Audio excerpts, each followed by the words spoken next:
Hello everyone, welcome to Athi Tech, and in this video I'll show you guys how you can add games from different drives to Steam that are already installed in your desktop.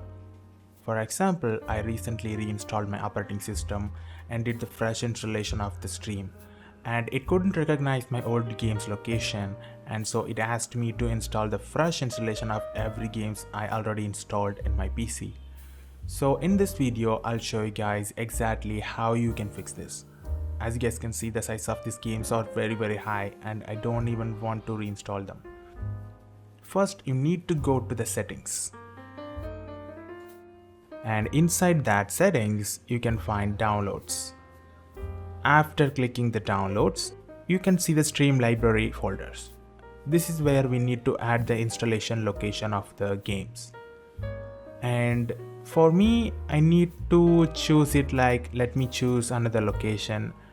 If you are using it on some different location, you can choose this option and you can manually locate where your Steam games are installed. For me, I have installed it on local disk F, and it's a Steam library folder right here, this one. And after I selecting this folder, our games will be recognized and you will see the option to play your games directly on the Steam. The only thing we can see is that the cloud status are out of sync. That's because my save games are deleted when I tried to do the reinstallation of the whole Windows OS. But when I click play, it will install all the necessary softwares to run the game, and it will also download my save games from the cloud, and it will start to work like before. And I hope this helps you guys. Feel free to like this video and share your thoughts in the comments below.